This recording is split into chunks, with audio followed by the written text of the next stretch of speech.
నమస్తే, welcome to our channel. మనతో ఉన్నారు షణ్ముఖ్, మాట్లాడదాం. నమస్తే అండి. నమస్కారం. అయితే ఏపీ లిక్కర్ స్కామ్ సంబంధించి ప్రధాన నిందితులుగా ఉన్నటువంటి ధనంజయ రెడ్డి గారు కావచ్చు, బాలాజీ గోవిందప్ప గారు కావచ్చు, లేదంటే కృష్ణమోహన్ రెడ్డి, వీళ్ళందరికీ కూడా ఏసీబీ కోర్టు బెయిల్ మంజూరు చేయడం జరిగింది. అయితే బయటికి రావడం జరిగింది.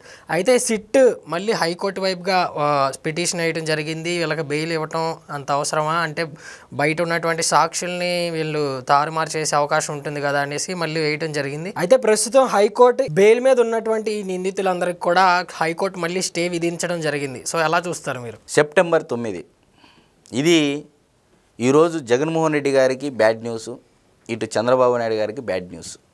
ఈ రోజు అనేది మరుపురాని రోజు. మరొక వైపు రాజకీయాలలో మలుపు తిప్పిన రోజు కూడా అభివర్ణించవచ్చు. సో సెప్టెంబర్ 9 ఏం జరిగింది అనేది అందరికీ తెలుసు. ఒకవైపు ఏమో ఉపరాష్ట్రపతి ఎన్నిక జరుగుతూ ఉంది ఈరోజే, ఒకవైపు ఏమో గత సంవత్సరం కిందట ఖచ్చితంగా ఏడాది క్రితం ఇదే రోజున ఇండియా ప్రైడ్ లీడర్ అయినటువంటి నారా చంద్రబాబు నాయుడు గారిని, ఇండియా ప్రైడ్ లీడర్ అయినటువంటి నారా చంద్రబాబు నాయుడు గారిని నోటీసులు ఇవ్వకోకుండా అక్రమంగా 53 రోజుల పాటు జైలులో ఉంచడం జరిగింది. ఇది చీకటి రోజుగా మనం అభివర్ణించవచ్చు. ఎందుకంటే ఒక ప్రజాప్రతినిధిని అరెస్ట్ చేయాలి అని అంటే 17A అంటే గవర్నర్ యొక్క అనుమతి తీసుకోవాలనేది తప్పనిసరి ఒక నిబంధన రాజ్యాంగం ప్రకారం. ఒక ముఖ్యమంత్రి కానీ, ఒక శాసనసభ్యుడు కానీ, ఒక శాసన మండలి సభ్యుడు కానీ, ఒక పార్లమెంటు అంటే లోక్సభ సభ్యుడు కానీ ఎవరైనా సరే ఒక ప్రజాప్రతినిధిని అరెస్టు చేయాలి అని అంటే గవర్నర్ యొక్క అనుమతి తప్పనిసరి. అది దేని ప్రకారము?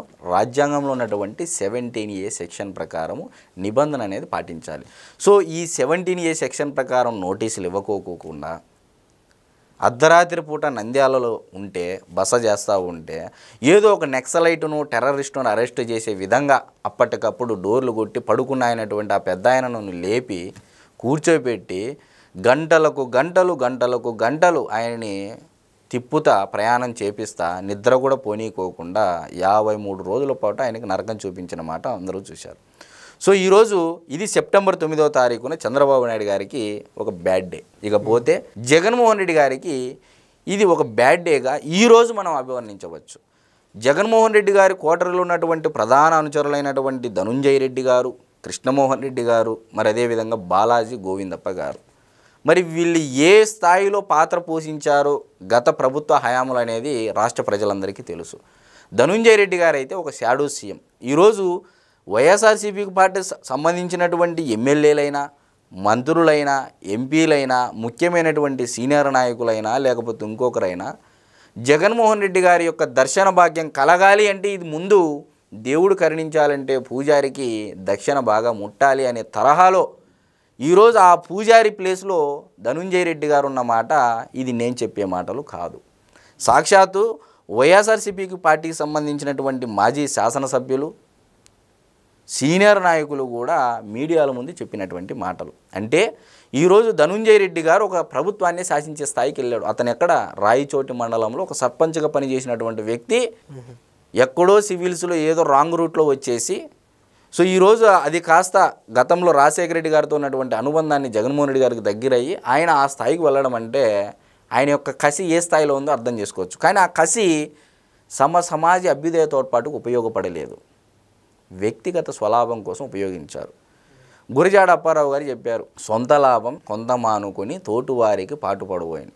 ఈ తోటువారికి పాటుపడబోయి అంటే తోటువారిలో కూడా ధనంజయ రెడ్డిని పెట్టినటువంటి వ్యక్తి ధనంజయ రెడ్డి గారు. అంటే వైఎస్ఆర్సీపీ పార్టీ ఎమ్మెల్యేలకు కూడా సహకరించలేదు ఇతను. ఆ స్థాయిలో శాసించినటువంటి వ్యక్తి. ఇంకా కృష్ణమోహన్ రెడ్డి గారి గురించి కూడా తెలుసు. ఇతను కూడా ధనంజయ రెడ్డి గారి తర్వాత ధనంజయ రెడ్డి లాంటోడు. ఇకపోతే బాలాజీ గోవిందప్ప, ఈయన భారతీ సిమెంట్స్లో శాశ్వత డైరెక్టరు, ఏదో మామూలు తాత్కాలిక డైరెక్టర్ కాదు, ఏకంగా శాశ్వత డైరెక్టరు. భారతీ రెడ్డి గారి యొక్క ఆర్థిక వ్యవహారాలు చక్కబెట్టేటువంటి వ్యక్తి. భారతీ సిమెంట్స్లో కానీ వాళ్ళ కంపెనీస్లో కానీ షేర్లు మంచి చెడ్డ A to Z మొత్తం అంతా ఇతని కంట్రోల్లో ఉంటుంది. డబ్బు పోవడం కానీ, రావడం కానీ, డీలింగ్స్ కానీ, మంచి కానీ, చెడ్డ కానీ అంతా ఈయన చేతిలో ఉంటుందని చెప్పేసి మీడియాలో కథనాలు చూసాము, చదివాము, విన్నాము. మరి ఇటువంటి వ్యక్తులకు ఈరోజు బ్యాడ్ డేగా మనం అభివర్ణించవచ్చు. ఎందుకంటే ఈ ఏసీపీ కోర్టు ఇచ్చినటువంటి బెయిల్ ఏదైతే ఉందో లిక్కర్ స్కామ్లో రిలీఫ్ ఇస్తూ వీళ్ళు బెయిల్ మీదకి వెళ్ళినటువంటి 2 రోజులకే సిట్ స్పెషల్ ఇన్వెస్టిగేషన్ టీం అయినటువంటి టీము హైకోర్టులో లంచ్ మోషన్ పిటిషన్ వేస్తే ఈరోజు ప్రిలిమినరీ ఛార్జ్ షీట్ అయిపోయింది, సప్లిమెంటరీ ఛార్జ్ షీట్ వేసాము. తుది దశకు వచ్చినటువంటి నేపథ్యంలో వీళ్ళని రిలీజ్ చేస్తే సాక్షులను ప్రభావితం చేస్తారు, మా యొక్క విచారణకు భంగపాటు కలుగుతుందని చెప్పేసి సిట్టు తరపునటువంటి లాయర్లు వాదించడం జరిగింది. ఇది విన్నటువంటి గౌరవ హైకోర్టు న్యాయస్థానము ఏమని తీర్పిచ్చింది? ఆ బెయిల్ను స్టే విధించింది. తదుపరి విచారణ 11వ తారీఖు వాయిదా వేయడం జరిగింది. సో ఇది జగన్మోహన్ రెడ్డి గారికి షాక్ అనొచ్చు, జగన్మోహన్ రెడ్డి గారికి బ్యాడ్ డే అనొచ్చు, లేదా జగన్మోహన్ రెడ్డి గారి కోటరీకి ఇది మరొక చీకటి రోజుగా అభివర్ణించవచ్చు. ఇకపోతే మరి ఈరోజు లిక్కర్ స్కామ్, కొన్ని వేల మంది ప్రాణాలు పోయాయి, కొన్ని లక్షల మందికి అవయవాలు దెబ్బతిన్నాయి. అంతా ఇంత నష్టం కాదు. ఈరోజు తవ్వే కొద్దీ వస్తానే ఉన్నారు. ఈరోజు ధర్మవరం మాజీ శాసనసభ్యుడు కేదిరెడ్డి వెంకటరామరెడ్డి గారి యొక్క బినామీ సంస్థలకు కూడా దాంట్లో వచ్చాయి ఆర్డర్లు అని చెప్పేసి ఉంది. ఒకవైపు తిరుపతి జిల్లాకు సంబంధించి, ఇటు అనంతపూర్ జిల్లాకు సంబంధించి, ఇంకో ఉత్తరాంధ్రకు ఒక ఆయనకు, మధ్యలో ఉన్న కోస్తాంధ్రకు ఒక ఆయనకు, మొత్తము తవ్వే కొద్దీ ఇన్వాల్వ్మెంట్స్ పెరుగుతూనే ఉన్నాయి ఈ లిక్కర్ స్కామ్లు. అంటే ఏ స్థాయిలో ఈ లిక్కర్ స్కామ్ అనేది కేవలం ధనార్జన కోసం ఈ పాలసీని రూపొందించారు అని చెప్పేసి మొదటి నుంచి ఎవరు చెప్తున్నారు? ఐవైఆర్ ఇతను జగన్మోహన్ రెడ్డి గారి మనిషే. ఈ ఐవైఆర్ అనేటువంటి వ్యక్తే మద్యం స్కాములో ఈ పాలసీ ఏదైతే డిజైన్ చేశారో సజ్జల శ్రీధర్ రెడ్డి ఇంట్లో కూర్చొని కసిరెడ్డి రాజశేఖర రెడ్డి, సజ్జల శ్రీధర్ రెడ్డి, మిథున్ రెడ్డి గారి ఆధ్వర్యంలో ఆనాడైతే ఏదైతే పాలసీ రూపొందించారో కేవలం ధనార్జన కోసమే ప్రజల యొక్క ప్రాణాలను పణంగా పెట్టి ఈ మద్యంలో ఆదాయం సంపాదించడమే కాక ఈ 25 ఏళ్ల మద్యం ఆదాయం తాకట్టు పెట్టి భవిష్యత్ ఆదాయాన్ని తాకట్టు పెట్టి అప్పులు తేవడం జరిగింది. అప్పు చేసి పప్పు కూడు మాత్రం రాష్ట్రాన్ని పరిపాలించడం జరిగింది. కాబట్టి కర్మ అనేది ఒకటి ఉంటుంది. ఎవరి ఉసురు ఏది తగలకపోదు. కర్మ సిద్ధాంతం అనేది ఖచ్చితంగా తగులుతుంది. ఈరోజు నరం మీద నాలుగా పొద్దున ఒకటి మాట్లాడవచ్చు, మధ్యాహ్నం ఒకటి మాట్లాడవచ్చు, రాత్రికి ఒక మాట మాట్లాడవచ్చు. కానీ బయటకు వచ్చినటువంటి మాట అనేది శాశ్వతంగా నిలిచిపోతుంది. కాబట్టి ఈరోజు గతంలో ఏవైతే మాటలు దుర్భాషలు ఆడారో దేవుడు అనేటువంటి వాడు వీళ్ళు చేసినటువంటి తప్పులను ఈరోజు కూటమి ప్రభుత్వం పారదర్శకంగా పనిచేసి ప్రజల ముందు వీళ్ళు అవినీతి పరులని చట్టం తన పని తాను చేసుకొని పోతూ ఉంటుందని చెప్పేసి అన్న తరహాలు ఈరోజు కూటమి ప్రభుత్వం పరిపాలన చేస్తుందనే మాట అయితే మనం ఖచ్చితంగా చెప్పొచ్చు. మరి మిథున్ రెడ్డి గారి పరిస్థితి ఏంటి?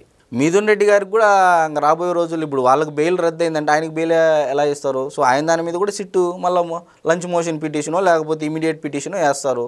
సో ఈయన కూడా కింగ్ పిన్ను. సో ఇతను బయట ఉంటే మాకు చాలా కష్టం అని చెప్పేసి అతను కూడా తీసుకొని వెళ్తారు. There is no doubt at all. So liquor scam is the mostly అంటే కూటమి ప్రభుత్వానికి ఈరోజు ఇది ఒక ప్రెస్టీజియస్ ఇష్యూగా తీసుకుంది. ఎందుకంటే ప్రజల యొక్క ధన మాన ప్రాణాలకు సంబంధించినటువంటి అంశం కాబట్టి ఇలాంటి రాజకీయ నాయకులు మరొక్కసారి ఎన్నుకుంటే ఇంతకు మించి పరిపాలన చేస్తారు తప్ప ప్రజల కోసం పరిపాలన చేయరు చెప్పేటువంటి బాధ్యత కూటమి ప్రభుత్వం తీసుకుంది. కాబట్టి ప్రతి ఒక్కరిని ఇది లిక్కర్ స్కామ్ అనేది కంప్లీట్గా దీంట్లో ఎవరెవరు ఇన్వాల్వ్ అయినారనేది ఇంకా విచారణ చేస్తూనే ఉంటారు, యాడ్ అవుతూనే ఉంటారు అయితే మనం ఖచ్చితంగా చెప్పచ్చు. Okay, thank you very much. నమస్తే.